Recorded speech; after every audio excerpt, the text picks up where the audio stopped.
Welcome to New York Weekly Record. I'm Michele Evans.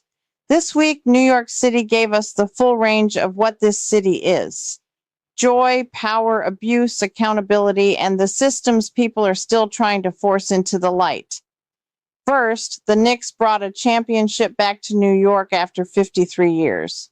The city exploded in orange and blue. Fans poured into the streets. Strangers hugged. People screamed, danced, climbed, celebrated. And for one night, New York let itself feel everything. But joy and chaos showed up together. The celebration turned dangerous in places, with arrests, damaged vehicles, attacks on officers, and people hurt. So yes, New York deserved that championship moment. Knicks fans deserved the parade, but the city also has to be honest about crowd control, public safety, and what happens when officials know a massive celebration is coming and still do not have a strong enough plan. Then we turn to the NYPD, where former Officer Matthew Lambert pleaded guilty after prosecutors said he had sex with a woman just hours after arresting her, while also sending inappropriate messages to crime victims whose cases he was investigating. That is not just a bad cop story. That is a power story.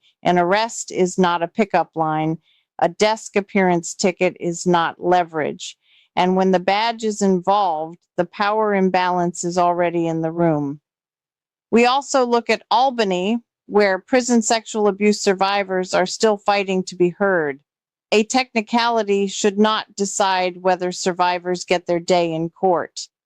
When the state controlled the prison, controlled the records, employed the officers, and held the women, it should not be able to turn around decades later and say survivors lose because they cannot remember every exact date, time, and location of abuse. And finally, we go back to Rikers Island, where a captain has been accused by federal prosecutors of turning schedules, overtime, and supervisory power into a shakedown. The charges are allegations, and she is presumed innocent. But the story points to a bigger question. What kind of system allows power inside a jail to become transactional?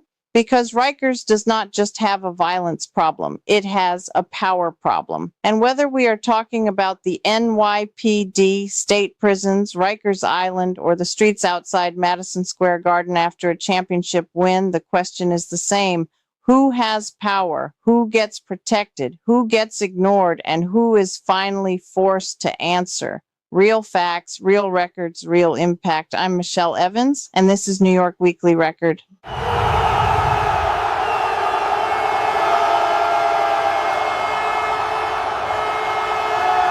New York City finally got its championship moment. After 53 years, the Knicks are NBA champions again. They beat the San Antonio Spurs in Game 5. Jalen Brunson dropped 45 points, won Finals M5P, and gave New York the kind of moment people have been waiting for since 1973. And let's be clear, this was not just a basketball win. This was a citywide emotional release. For a few hours, New York was not tired, cynical, overpriced, overworked, or pretending not to care. New York cared loudly. Outside Madison Square Garden in Times Square and across the city, fans poured into the streets in orange and blue. People danced, people hugged strangers, people climbed whatever looked climbable. The city turned into one giant Knicks celebration. And now the city is getting the parade it waited generations to see. The Knicks ticker tape parade is scheduled for Thursday, June 18th at 10 a.m. It will start near Battery Park, travel up the Canyon of Heroes, and end at City Hall, where the team is expected to receive keys to the city. City Hall and municipal buildings will also be lit blue and orange. That is beautiful. That is history. That is New York. But this story also has another side, because as the celebration grew, parts of the night turned dangerous. A World Cup shuttle bus was set on fire. Other buses were damaged. Police reported arrests, stabbings. a shooting injury, attacks on officers, and crowds that had to be cleared by riot police. And this is where New York has to hold two truths at the same time. The city deserved to celebrate. Knicks fans deserve this. The kids waking up in New York City knowing their team is the champion deserve this, but people also deserve to get home safely. There is a difference between joy and destruction. There is a difference between passion and putting teenagers, bus drivers, firefighters, police officers, transit workers, and bystanders in danger. New York does not need to apologize for being loud. New York does not need to apologize for loving the Knicks. And New York definitely does not need lectures from people who do not understand what 53 years of Knicks heartbreak feels like. But the city also cannot pretend burning buses, smashed windshields, gunfire, and arrests are just part of the fun. They are not. They are reminders that when New York knows a championship celebration is coming, officials need more than barricades and warnings. They need a real plan. A plan for where fans can gather, how crowds can move, how transit keeps running, how emergency vehicles get through, and how the city protects the moment without killing the spirit of it. Because this should belong to the Knicks. It should belong to Brunson. It should belong to the fans who stayed loyal through bad seasons, bad trades, bad luck, and every joke about the Knicks being cursed. The Knicks brought a title home. New York erupted. Some of it was beautiful. Some of it was dangerous. Now give this team, this fan base, and this city the parade they waited 53 years to see. Now to the NYPD story that should make every New Yorker stop and ask one basic question: who exactly is the system protecting? Former NYPD detective Matthew Lambert pleaded guilty after prosecutors said he had sex with a woman just hours after arresting her and sent inappropriate messages to two crime victims whose cases he was investigating. He pleaded guilty to 3 counts of official misconduct and 1 count of receiving unlawful gratuities. He was sentenced to 2 years probation, counseling, 100 hours of community service, and he is barred from working as a police officer or peace officer in New York State. But let's not dress this up like a paperwork mistake. This was power. According to prosecutors, Lambert arrested a woman for petty larceny, processed her at the precinct, and told her he could probably get her a desk appearance ticket so she would not have to spend the night in jail. Then he released her. Then he allegedly texted her. Then he met her. Then he had sex with her in his car. That is not romance. That is not flirting. That is not two people on equal footing. An arrest is not a pickup line. A desk appearance ticket is not foreplay. And a woman who just walked out of a precinct after an officer controlled whether she went home or went to a cell is not standing in some neutral dating situation. The power imbalance is already in the room. And it did not stop there. Prosecutors said Lambert also sent inappropriate messages to 2 women whose cases he was investigating. One had reported a missing package. Another was an assault victim. These were not random women at a bar. These were women pulled into the criminal justice system, women giving information, women relying on police to take their cases seriously. And that is what makes this so corrosive. Because once an officer starts using an NYPD-issued phone to flirt with victims or pursue women connected to cases, every victim has to wonder, will my case be handled differently if I say no? Will my complaint matter less if I reject him? Will the person assigned to protect me decide I am a target? That is not public safety. That is institutional danger. And yes, Lambert is gone from the NYPD now. Yes, the criminal case is resolved. Yes, the plea includes probation and a ban from police work in New York. But the public trust problem is not resolved because Lambert reportedly had prior civilian complaint review board complaints and had been named in lawsuits before this case became public. So the question is bigger than one officer. Where were the safeguards? Who was watching the warning signs? What policies exist to stop officers from using victim phone numbers, arrest information, case files, and NYPD issued devices for personal or sexual contact? There should be one bright line, not after an arrest, not during an investigation, not through a department phone, not after offering help, not with celebration drinks, not with compliments, not with pressure dressed up as charm. When the badge is involved, the power is already there. And New Yorkers should not have to wait until after the damage is done to find out who was allowed to carry it. Now we turn to Albany, where prison sexual abuse survivors are being forced into a fight that should never exist. A fight over whether their cases get heard at all, not whether they win, not whether they prove every fact, not whether the state gets to defend itself, whether survivors even get through the courthouse door. And this is where Lola Lockbox comes in. That is not her real name. It is a pseudonym because she has an active case and still has something to lose. Think about that. A woman says she was sexually abused in state custody. Decades later, she is still protecting herself, and New York is still making survivors fight just to be heard. Lola served decades in New York state custody. She knows what prison does to time, memory, fear, and survival. She says she was sexually abused by a prison lieutenant. And in prison, let's be clear, there is no meaningful consent between an officer and a person in custody. The officer has the keys, the officer controls movement, the officer writes reports, the officer can influence discipline, housing, privileges, retaliation, and daily survival. That is not a relationship, that is power. Lola says the abuse left deep emotional trauma.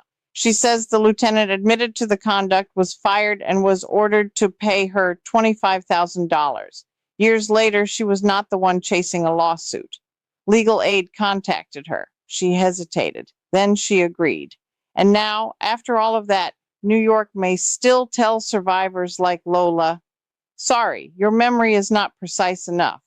Because cases against the state can run into court of claims requirements demanding details like exact dates, times, places, and circumstances. That may sound reasonable to someone who has never lived in custody. Inside prison, it is not reasonable.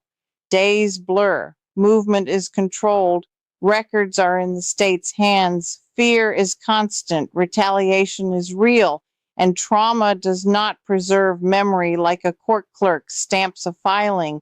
The state created the custody environment. The state employed the officers. The state controlled the records. The state held the women. And now the state wants to grade survivors on access to information the state itself controlled? No, that is not justice. That is a paperwork ambush. Lola said it plainly. It is a slap in the face. She is right, because this is not about giving survivors an automatic win. This is about not throwing them out before discovery because they cannot remember prison abuse with calendar perfect precision. There is a difference between requiring proof and requiring the impossible. Albany should know that. The Assembly should know that. Governor Hochul should know that. Attorney General Letitia James should know that. If New York says it believes survivors, then that cannot stop at the prison gate. It cannot stop when the alleged abuser wore a uniform. It cannot stop when the defendant is the state. Lola did not ask to become a symbol. She survived. She carried it. She came forward. And now New York has a choice. Open the courthouse door, or admit the Adult Survivors Act was only easy to support when the survivors were not incarcerated, the abuse was not institutional, and the bill did not make the state answer for what happened behind its own walls. A technicality should not decide whether Lola Lockbox gets heard. and Albany should stop pretending paperwork is the same thing as justice. Now to Rikers Island, where the mess somehow keeps finding new outfits. This time, federal prosecutors say a Rikers captain turned schedules, overtime, vacation time, and basic workplace power into a personal shakedown operation. The captain is LaTanya Brown. She is presumed innocent unless proven guilty, but the allegations are ugly. Federal prosecutors say Brown used her authority over correction officers to pressure subordinates for money, personal favors, errands, rides, and luxury items, including, according to the indictment, an expensive Louis Vuitton handbag, because apparently Rikers did not have enough problems. Now we have alleged luxury bag extortion on top of jail violence, staffing chaos, overtime abuse, and a system already under federal scrutiny. Prosecutors say Brown was responsible for approving shift changes, overtime, and vacation time. That is real power inside a jail workplace. And they allege she used that power to make officers believe their schedules, overtime, or vacation requests could be in jeopardy unless they gave her what she wanted. That is not leadership. That is not supervision. That is not tough management. That is alleged coercion with a captain's shield attached, and the details get messier. Federal prosecutors say Brown forced officers to drive her around for non-work purposes, including trips to restaurants, bars, and Empire City Casino in Yonkers. They also say she was paid for hours she did not work on more than 100 occasions in 2024 and 2025. On one day, November 21st, 2024, prosecutors say she claimed she worked from 5 a.m. to 9:31 p.m. on Rikers Island. But according to the government, she was not there for the full shift. She allegedly arrived at Empire City Casino at about 2:34 p.m. So while the paperwork said Rikers, prosecutors say the reality was casino.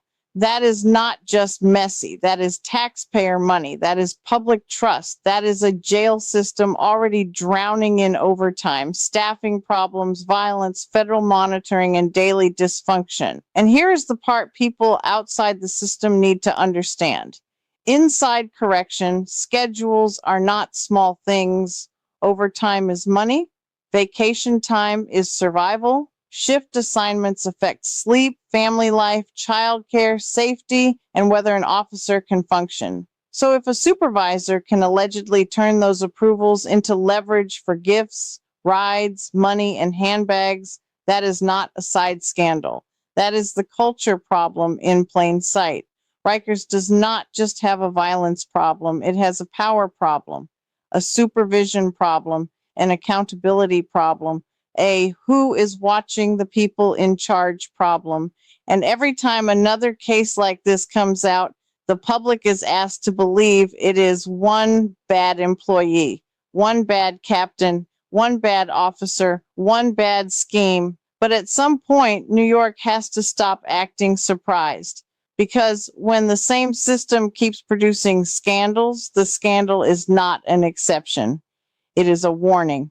And this warning came with overtime forms, casino trips, alleged threats over schedules, and a Louis Vuitton bag. Rikers Island does not need another press statement about integrity. It needs accountability with teeth, because if the people running the jail are allegedly running games on their own staff, imagine what happens to the people locked inside. That is this week's New York Weekly Record. A Knicks championship brought joy back to New York City and gave fans a parade generations waited to see. But the celebration also raised real questions about crowd control, public safety, and how the city prepares for massive moments. A former NYPD officer pleaded guilty after prosecutors said he crossed lines with women connected to arrests and investigations, reminding us that when the badge is involved, power is never neutral. Lola Lockbox's story showed why prison sexual abuse survivors should not be blocked by technicalities before they even get a chance to be heard. And at Rikers Island, a captain accused of turning schedules, overtime, and supervision into a shakedown gave New Yorkers another reason to ask who is watching the people in charge. Different stories, same question. Who has power? Who gets protected? Who gets ignored? And who finally has to answer? I'm Michele Evans. This is New York Weekly Record, real facts. Real records, real impact. Tune in next Sunday at 6 p.m. Eastern.